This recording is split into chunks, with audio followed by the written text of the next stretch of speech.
Hey everybody, and welcome back to Kerbal Space Program RP-0.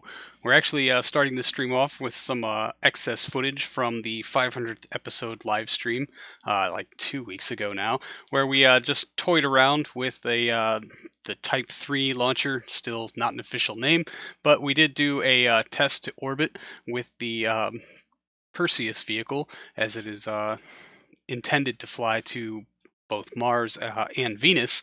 And, well, at the end of this test run, we came to the realization that while it will have the capabilities to get to Mars or Venus just fine, it doesn't quite have the delta V to push that nice, big, roomy habitat all the way back to Earth, which is kind of a problem. I'm fairly certain the crew would like to come home at some point. It just lacks the fuel capacity to do so with that habitat attached. So it did get me thinking about a possible redesign of both the habitat and the vehicle itself, and my mind being what it is, it just wandered off into completely left field, which takes us to this week's live stream, where we were prototyping out a new vehicle entirely. Starting off with the Mark III command pod, I just had an idea to maybe integrate the habitat entirely into the vehicle itself, so that we, one, wouldn't have to turn around and do that silly docking thing, and two, maybe we can recover just a little bit more of the vessel, save a little bit more money on the back end, and because of Kerbal construction time, would also do us some favors as far as getting new vehicles built and ready to go. Because basically we just have to rebuild the disposable part. All of this we could just reuse, I guess. I imagine we'd be replacing the heat shield in the uneaten snacks. But two Mark II spaceplane crew cabins will suit as living quarters, plus the command pod, and some storage bays for hauling cargo and things amid some other stuff. And then we'll try to build out the service module below it, just like we usually do, and see what kind of tonnage and limitations we are at as far as hauling this thing to orbit, and seeing how it compares to the old design of the Perseus vehicle, which just wasn't quite up to snuff. Anyway, we're going to do an orbital drop test and see if this thing can survive reentry, so I will turn you over to old me. Alright, it's going to start us on the pad and then magically teleport to orbit. Ta-da! I mean, we should have enough RCS, which we can't turn on. Oh boy.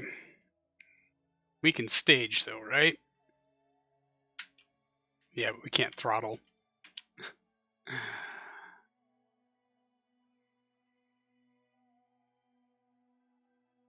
No, we have no way of working around the RCS kill. Or throttle. I guess we could tell Mech Jeb or Flight Computer. Flight Computer will do it.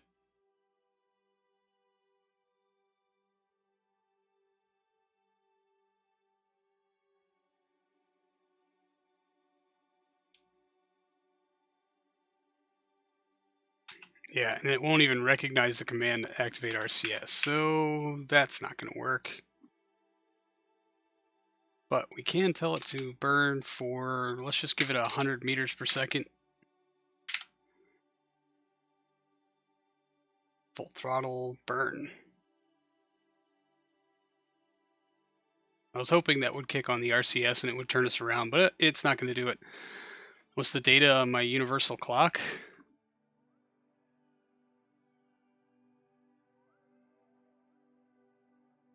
Oh, yeah, it's the 275th day of 1988.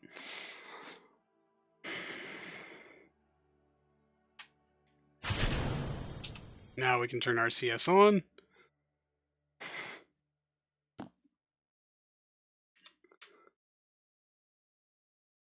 Oh, action group to arm shoots. Someone write that down.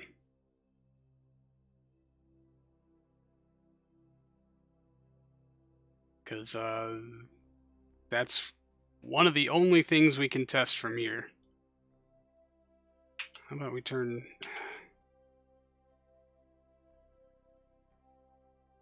Cancel command off. And where exactly do you think you're going, buddy? Arm Arm. Twidget Gray, thank you for the follow. Welcome, welcome. Arm. Okay, so someone please actually write down action group to arm parachutes, because this is not going to be something I generally remember to do. And I've probably missed a bunch of them.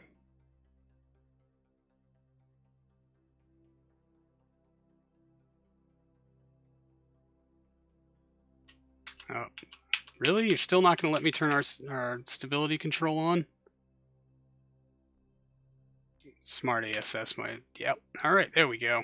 Arm. Arm.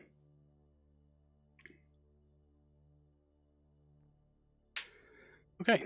And now we just hold the H key for action groups are for amateurs. Come on now. Action group to disarm parachutes. Bravo action group for range safety. Action group non-shoots. Sure thing, Wookie.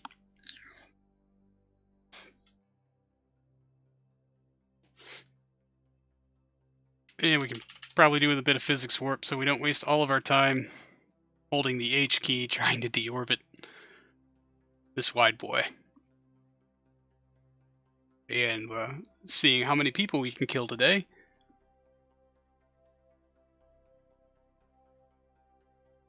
Almost to deorbit status. That sounded like Luca talking in German. Oh, ask Wookie what he wrote. I can't. I assume what it means. That is where Luca is from. Actiongruppen enthalten verschlimm. There's nothing in German that doesn't sound absolutely horrifying.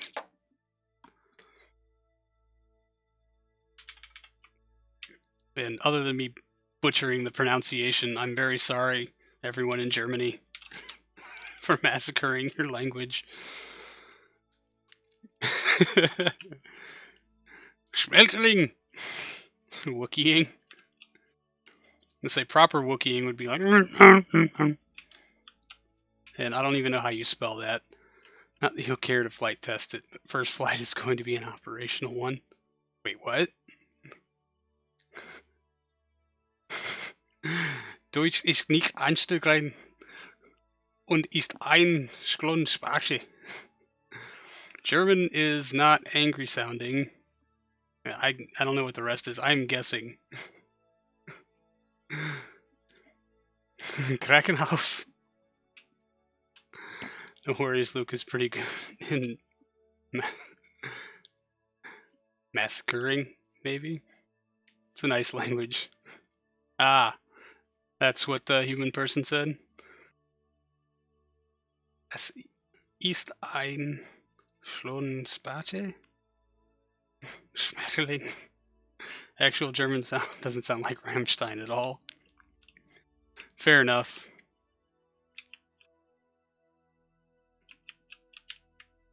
This is so many consonants.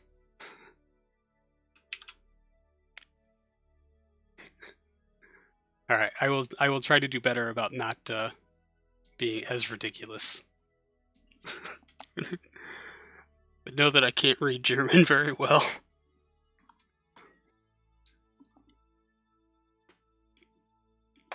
They do make good beers, though.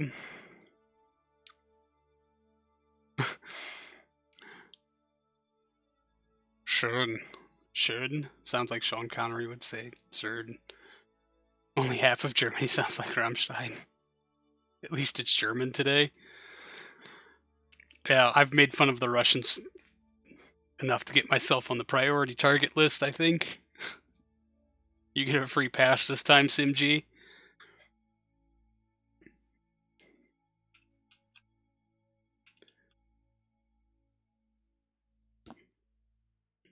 How did this get to long stats?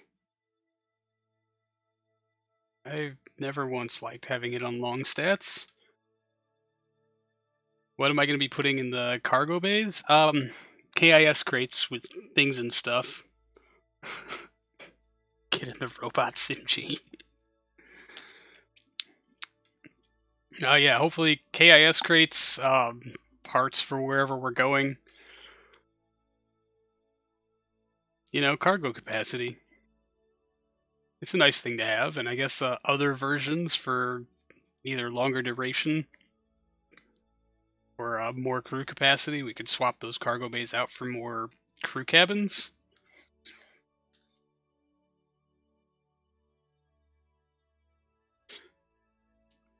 Okay, so a KIS passable tube module would work just as well. For what, the cargo bays? I mean, yeah, but I kind of wanted to be able to move the crates in and out. But yeah, I guess you could do that with a tube module thing. We're going to end up with an airliner trying to land on a heat shield.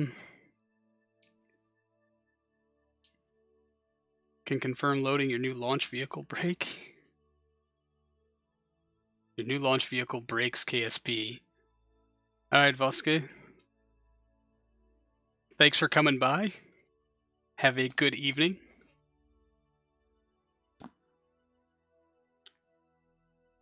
So yeah, when this fails hard, like I imagine it's going to, is man the G loading. We can't. Descent mode's not going to work very well.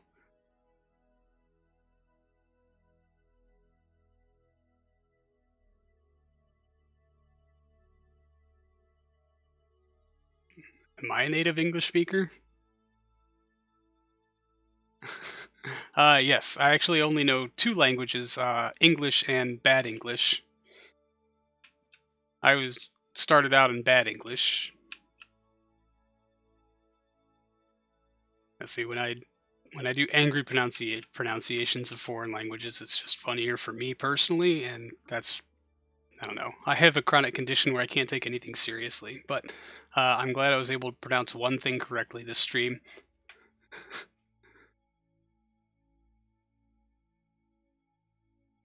And human person is apparently French German. So yeah, I realized that when I was saying it out loud. Okay, yeah, I could just put crates inside the inline KIS module, and that would work just as well and weigh a whole lot less. And that's probably what we're gonna do. I just want to see this fail, and then we're probably gonna go build your space airliner.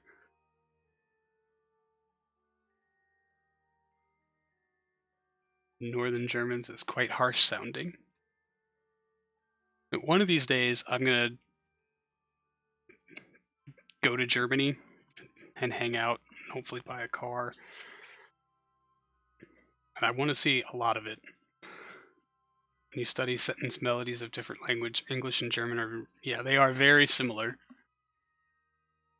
Since I think English is considered a Germanic language.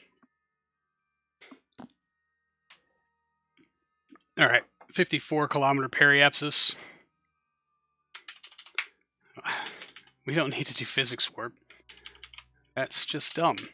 Let's do actual warping and spin desperately to get around to retrograde as we careen into nighttime.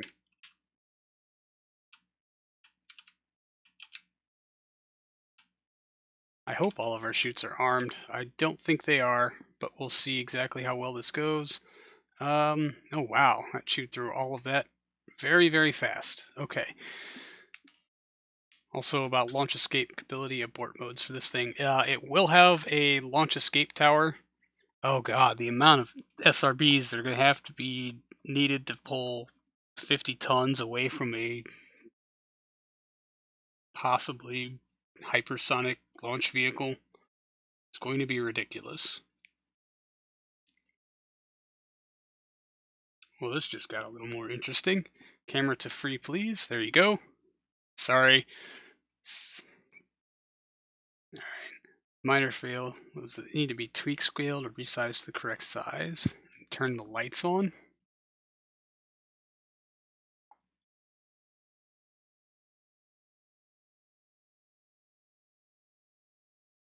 Alright, lights on. Huh. I guess they've got like LEDs or CFLs up here and old school incandescents in the back. Add Minutemen for launch escape system.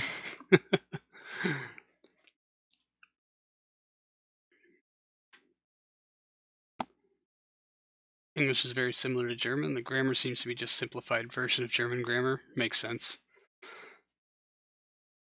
There's more vocabulary. Oh. Erfolgsgem Minne Satztil in Actiongruppen. Gem 46 is his main import motors. Delta 2 boosters. This is Lucas chat all over again, full of Germans.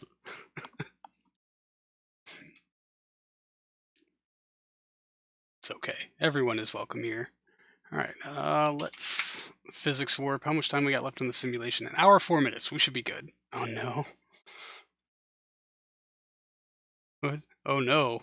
Now I'm confused.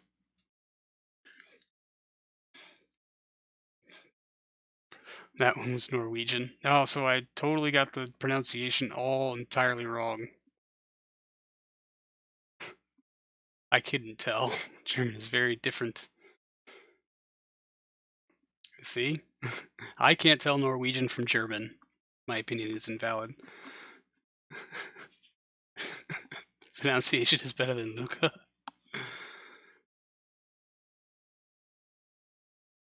I heard that Norwegian is quite similar to Old German.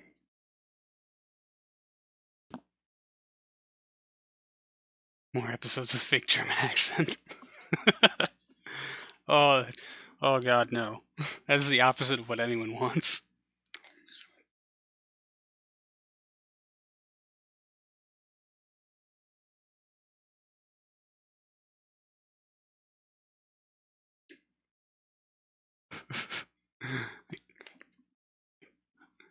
I can't understand Norwegian either. I can't understand German. I can just take guesses because some of the words are kind of streamy. Add German astronauts. Yeah, I wonder how hard it is to add a list of names and the German flag, or really any flag, to the thing, the Kerbal Renamer thing, that makes the Kerbals have human names and be either Russian or American.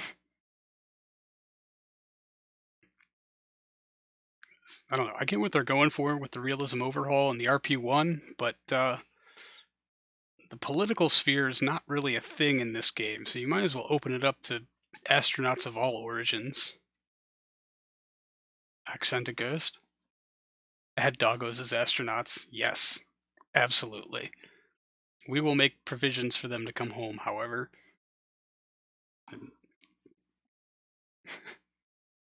Don't even bother adding flags, just add a bunch of random dudes and edit their names in the save file. That requires a lot of work, whereas if we just set it up to put the names in the list and the countries of origin, I can just hire them as I go and never have to keep editing save files every 5 years when I hire one person. I did realize, however, that I have a stable of astronauts who are probably getting well into their 60s and are still cleared for flight status.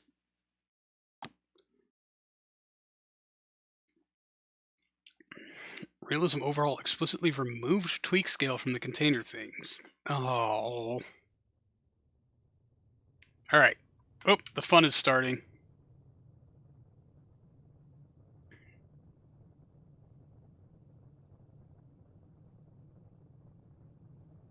Put you down here.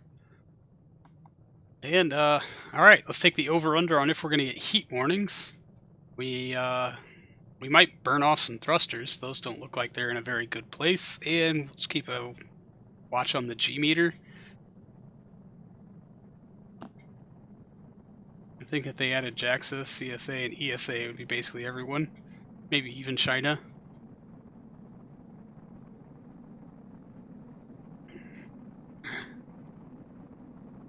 That's very readable. I mean, this might not die horribly in flames. It might. I'm kind of expecting it to. It is supposed to come from interplanetary velocities, but if it won't survive a soft re-entry, there's no way it's going to survive interplanetary re-entries. Let's bet for altitude of total loss of control. Alright, get your bets in now. Blader is holding, we don't have any heat warnings, and we're definitely low enough to get some.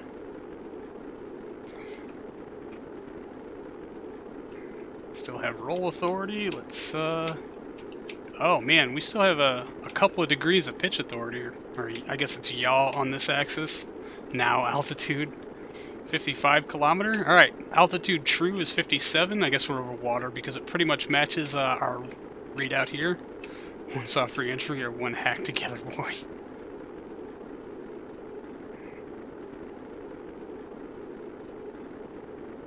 I have doubts in the chutes. I do too. Disable RCS for testing. Fine. RCS to disarm.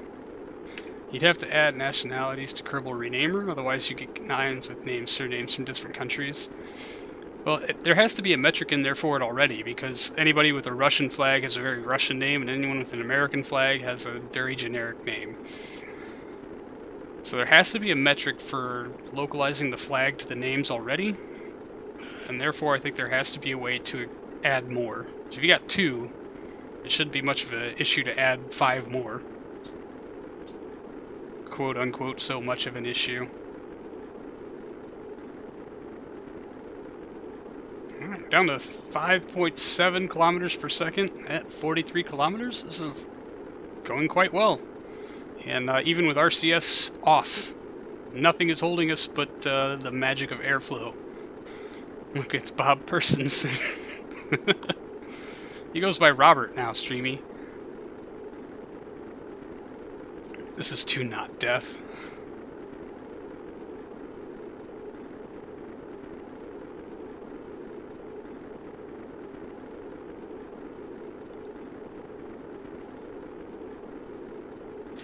Oh man, G-meter is uncomfortable. Coming up on looks like 8.5 G. Getting closer to 9. Oh. Well, at least one pair of chutes did not get configured properly. I thought if we copied them, the configurations would copy. That is not the case.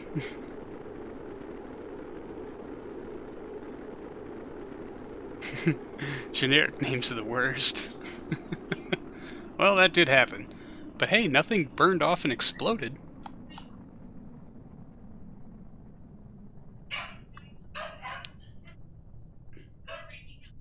And actually, we did, Hmm? I'm gonna vacuum.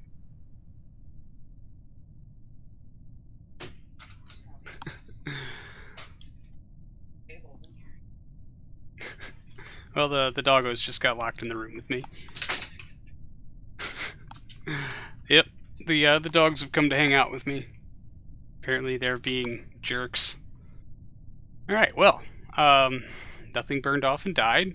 Lots of ablator left, so I actually think this could do a lunar or interplanetary... Yes, you did hear a lady crash. Just telling me that they're being jerks and the dogs have to hang out in here now, so maybe we'll even get a puppy party. Although they look a little confused about why they can't leave the room. Once had a guy called Douglas, generated by Kerbal Renamer. Oh, Douglas's parents must have hated him.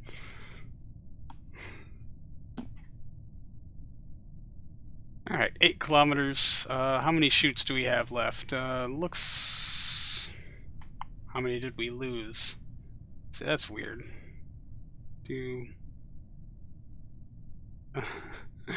One of the routes that copied over got a good config. Alright, there's 3 out of 4 drogue chutes deploying. Interesting.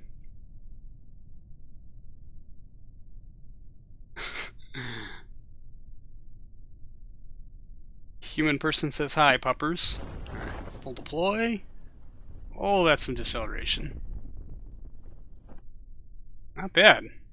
We're down to 9.5 just on the drogues. We must be making decent amount of drags. Your favorite generated name was Karma Kerman. That's kind of awesome. Lady Crash, like she has several lady crashes. Hope the first one won't find out about the existence of the other 4. You'll get to test the parachute out. Get to test the parachute out capability. Well, we're already pretty slow, and primaries are gonna go now. Oh, look at how cute they are. So maybe the drogues should be triples because they're smaller, and the primary should be singles. Because that just looks like a bad tangled mess ready to happen.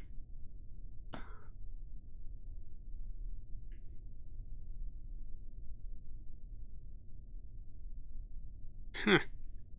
I actually wonder if 9.2 meters per second is within threshold for impact.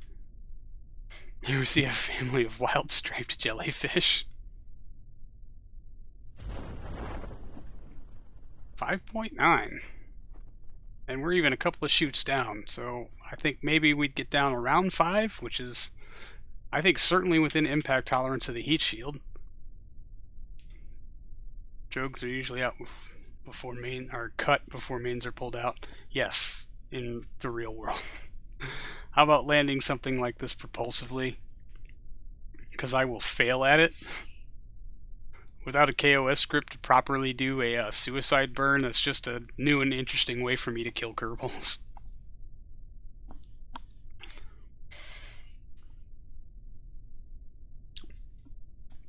Honestly, if I was going to do a propulsive landing of something, I want it to be smaller, not bigger. That's just more fuel we have to push to and from. But failure is excitement mode activate. 400 meters, we can keep the physics warp going for a little bit. Everybody loves the failure mode. Real world has to worry about tangling the lines. Mars base when? Mars base soon. Mars base will make its capture into Mars orbit sometime soon. Honestly, this is the first time I've had a chance to load up KSP since last week's stream, which is becoming kind of a worrying trend for me. Alright, 3, 2, and impact.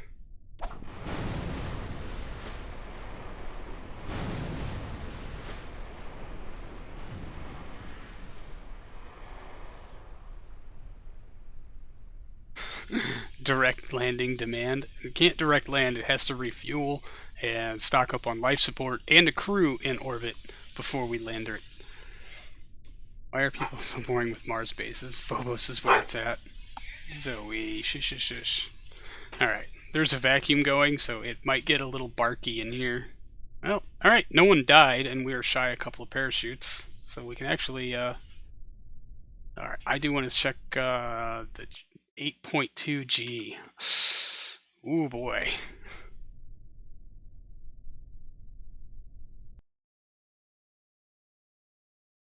Revert to the VAB, so that's a thing. It kind of works, it's just way too heavy. So back now in the VAB, we will actually go ahead and make a few other very small changes. We're going to change the file save to something that can distinguish it so that we can keep working on iterations. We will reconfigure our parachutes first and foremost, but we need to get a better service module built out, and we need to get it attached to a rocket so that we can see how much delta V we are working with as far as getting it to Mars or Venus, and maybe having enough fuel there to propulsively slow down. As you can see, there is no heat shield on this configuration, at least not one that is accessible for doing anything other than landing at Earth. Our previous designs for Artemis, Artemis 2, Artemis 3, Artemis 4 all carried a heat shield attached to the habitat module that would act as well, it would allow them to aero capture at Mars. We never sent one to Venus. We're kind of trying to avoid aero capture at Venus because it is such a very thin red line there between orbital capture and deorbit entirely, which would be absolutely fatal for the crew. even if they survive descent, they're trapped there and they can't get back. One of the other requirements I wanted to build onto this was a remote guidance unit so that we could use remote tech stuff as if we were local, just there from orbit. I think it would aid in a lot of things, but apparently the part requires 6 crew and may not be available in career mode. We're going to look into that because it really should be. We really should be able to remote control things from orbit. I think that would do us a whole lot of good. So there was a little bit of fidgeting around with those parts, trying to remember that the 2 cargo bays are not copies of each other. So putting one on one side doesn't necessarily put it on the other side. We'll close that up and then turn our attention down here to the service module, where we have yet to figure out a good engine combination.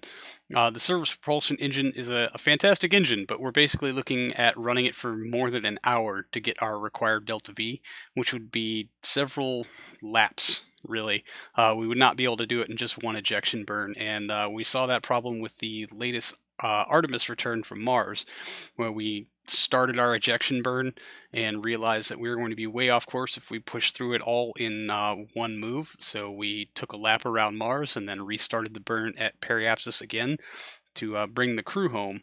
So currently we're just looking at different engine types and configurations and trying to figure out what can get us the about 3,500 meters per second I would like to see on a service propulsion system, as well as keep our tonnage. I would actually like to be lower than what it is, but this is where we're at currently, so it is what it is, I suppose.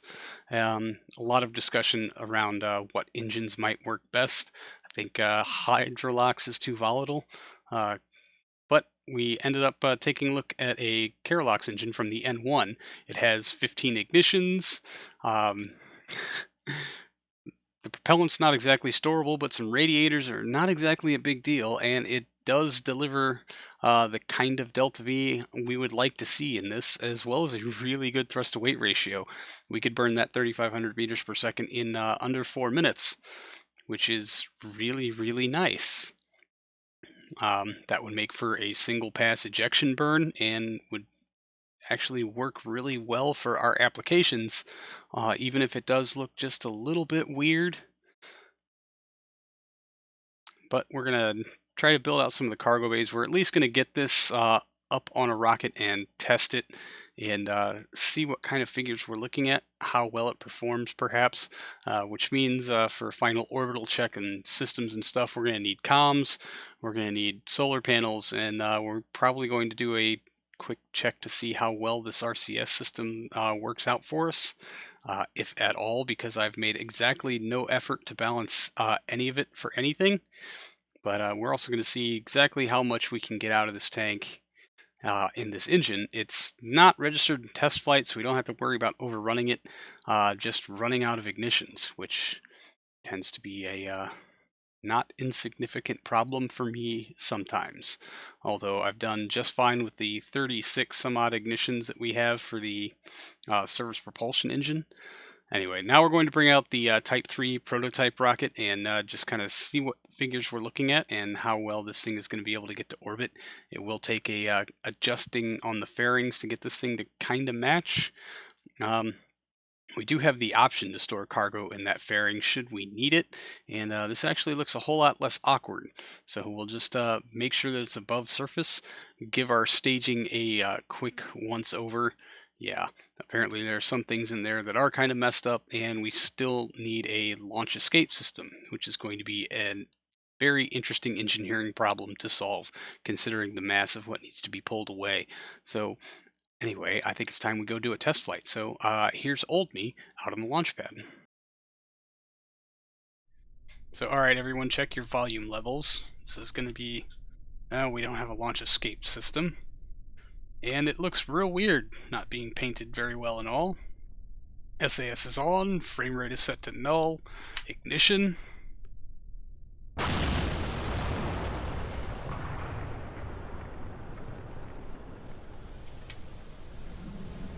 Good light, clamps off.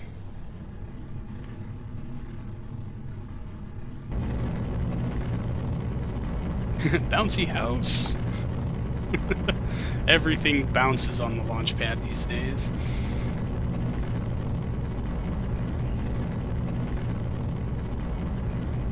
good TWR.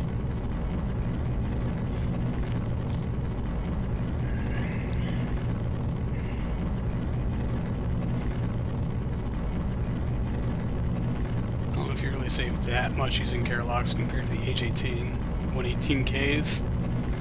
Yeah, I guess we'll have to check with the resized tank and with multiple 118Ks. Unless using Merlin 1D-Vac. Oh, I didn't even check the specs to see if we have the new Merlins unlocked.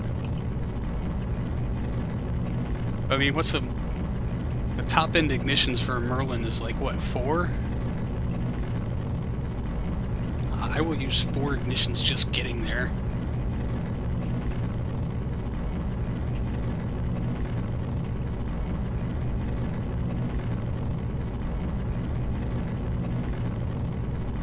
That's the real problem, I suppose. I should have waited till daytime if we were going to run a simulation. Spend all this money. We could have at least done it when we can see things.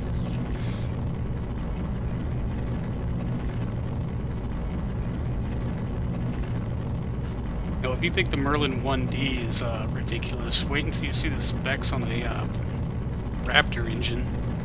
Yeah, 4 ignitions. Yeah. That's a little too skinny in the ignition parts. Its cost is 175. What, 1,000? Or because 175 credits, that can't be right.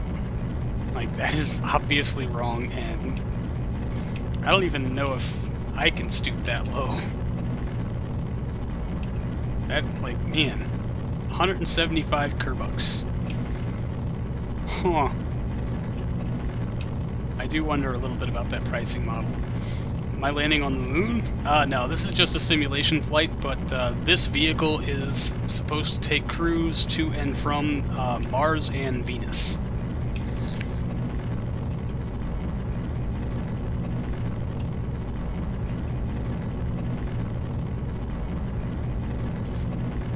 Moon rockets are a little bit less ridiculous, although it is a good proving ground for going anywhere else. It's so cheap that it made your 4x RD-191 first stage Merlin 1D-Vac cheaper than the Atlas 5401.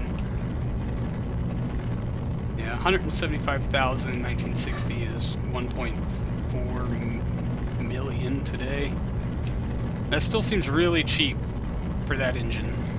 And honestly, like, I appreciate the realistic configurations, but within the context of the game and the capabilities of the part, I think warrants more consideration, at least for modern-day parts.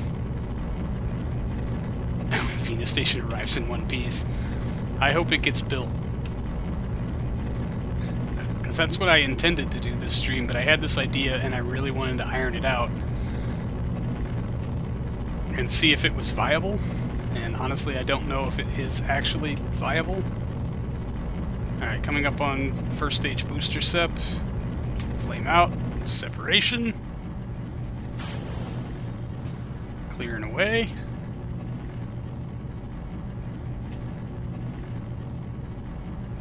Good day to you, boosters. I should have been a lot lower, but I'm not paying very much attention. Using 10 of them on the real Falcon 9. And the launch cost is under 100 million expendable. So 14.7 million in just engines. It was like, engines, I don't know. I could be way wrong because I have absolutely no experience in the industry, but I feel like engines are the most expensive part, followed up by avionics and control, which is mostly in development. I feel like engines would be the hardest and most expensive part to produce.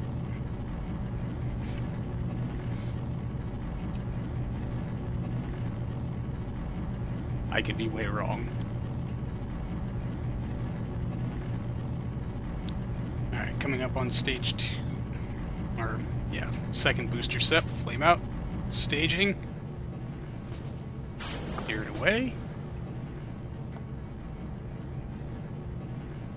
I mean, or more. I mean, the part is in there and it costs what it costs. I don't think it's fair for me to just edit things all willy-nilly. That's cheating. At least in my eyes. My module manager foo is getting better. Near genius levels. You are a magician, Wookiee. Alright, we can probably be angling mostly to the horizon, but we do want to build up that time to apogee for our woefully underpowered upper stage. Editing willy-nilly to make it harder is fine. Yeah, I was like, if I make one thing harder, then I feel justified in making something else easier. Knock on wood, Raptor. So, I don't know. That warrants a good hard thinking about, which is real hard to do in the middle of a gravity turn. Should have action grouped lights on. Make things easier to see.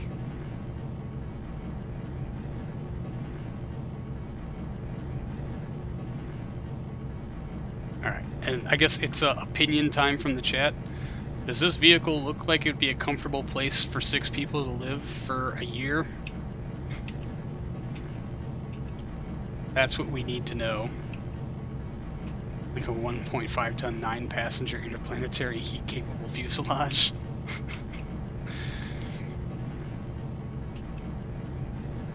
Though with lots of life support it's 5 tons. Last stage booster SEP, cheat capable fuselage. I'll say maybe if there's something we should make harder, it's that thing. Alright, and boosters are off and away, so let's get angled in here, and as our TWR gets higher, and oh, are you doing the wiggle bounce? Are you doing the boogie noodle? Yeah, there's a little bit of boogie noodling in here. That's fun. It's crazy compared to Aero Jerk's RL-10, which costs 15 to 20 million. Good God. It's an appropriate amount of pizza. What is the... I mean, I guess if you keep pizza cryogenic, you could probably keep a bunch of frozen ones around for a year. Maybe more. I agree, the heat tolerance is the main cheaty thing on that part. It makes me wonder how you can justify a 300 or 3000K temperature range on what is supposed to be an airliner fuselage. That seems a little ridiculous. Cryo pizza. Not just frozen, cryo.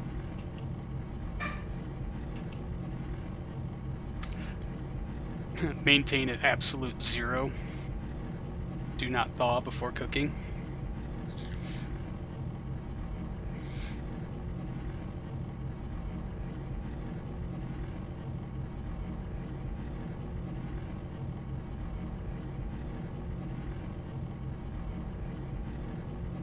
Oh, I should have brought up the vehicle specs.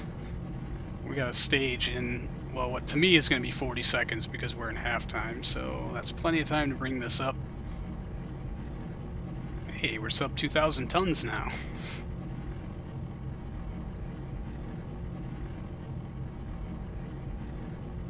Alright, and time to apogee is climbing. Excellent. In the 4 Kerbal habitation module. It's more reasonable. 6 tons, 4 crew, and 2,000k temp. That is more reasonable. It seems like a legit part thing. I just really don't know if it's going to survive Reentry, which is why I went with the spaceplane parts, because I know they can. They're rated for it, and I feel like they're tonnaged appropriately to do it. I could be wrong. And this could be accomplished with minimal amounts of clipping of sorts. Perhaps.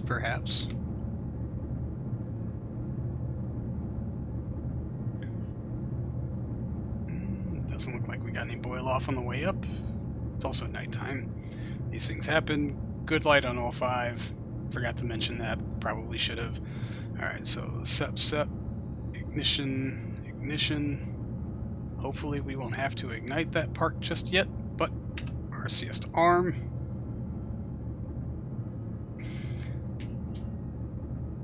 Isbang, how's it going? Man, it's been a while. Welcome back. They work on your HL-20 spaceplane with the hold on. The habitation module that Wookiee was mentioned works on your spaceplane.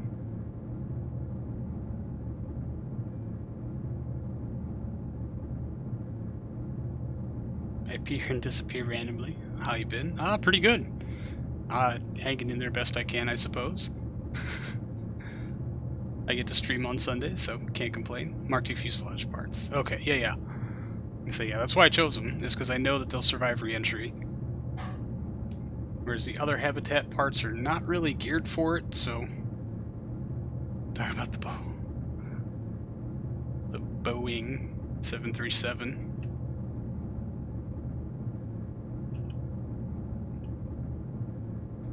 Alright, can we dial this in? We're at 1.0 TWR, 1400 meters per second, so it looks like our climb to orbit is going to be a little on the nose. Why are these backwards? Like, the 7 kilometers per second should be on the HG3 stage.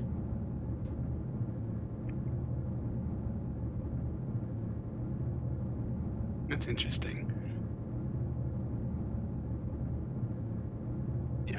Reentry from Mars was just an LEO test. It was. I wasn't sure they were going, I wasn't sure the heat shield with the tank and everything else, like this stuff, all the interconnecting parts were going to survive. I had a good idea these were going to survive. But the next test is going to be from lunar return, after we figure out if it's even going to have enough oomph to get there.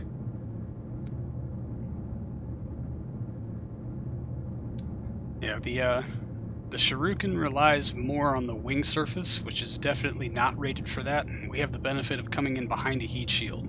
So the main problem with this system is going to be the heat transference from the heat shield to the tank it's connected to. If that tank explodes, which it shouldn't because it's shielded, everything else is doomed.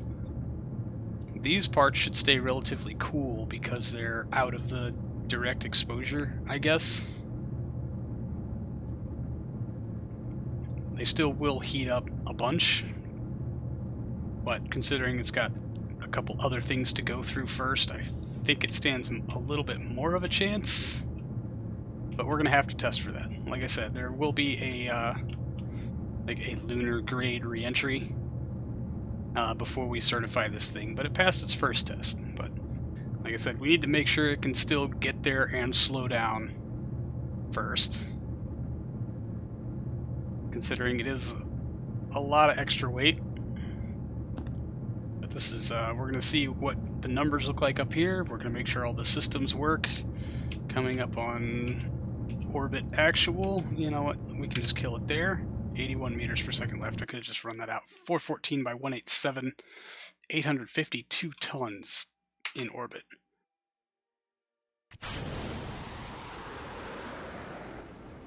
Yeah. Okay, good. KSP did not, in fact, poop itself. That is excellent. And why are these DV readings just so weird? It still thinks we have 2100 meters per second in this stage. So these numbers are obviously inverted.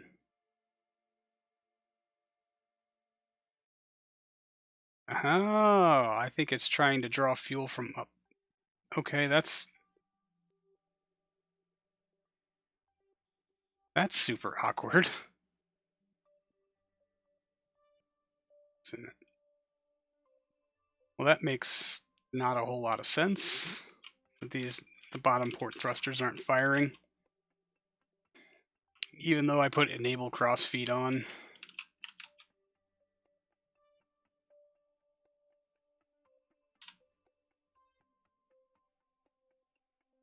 Alright, so let's adjust some staging. Alright, that can go down there. That can go there. Who cares? Did that fix it? 5 kilometers per second. That's not very good. That's not very good at all.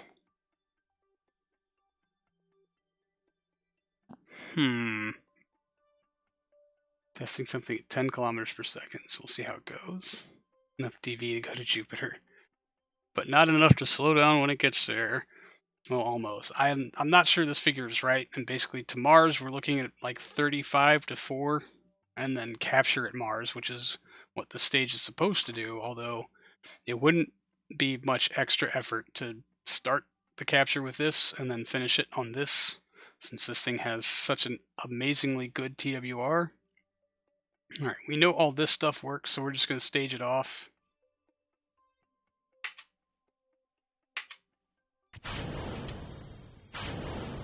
And very stable, so let's light it up.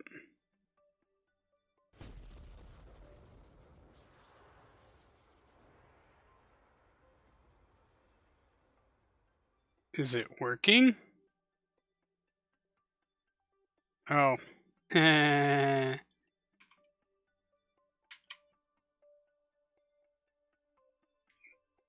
It helps when you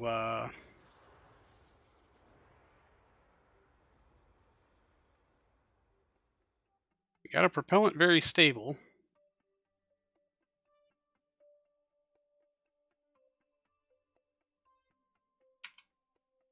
Well, this is very interesting. Not getting a warning about vapor and feed lines or anything.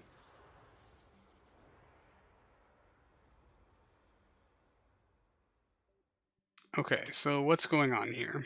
Why are we not getting any thrust out of this engine?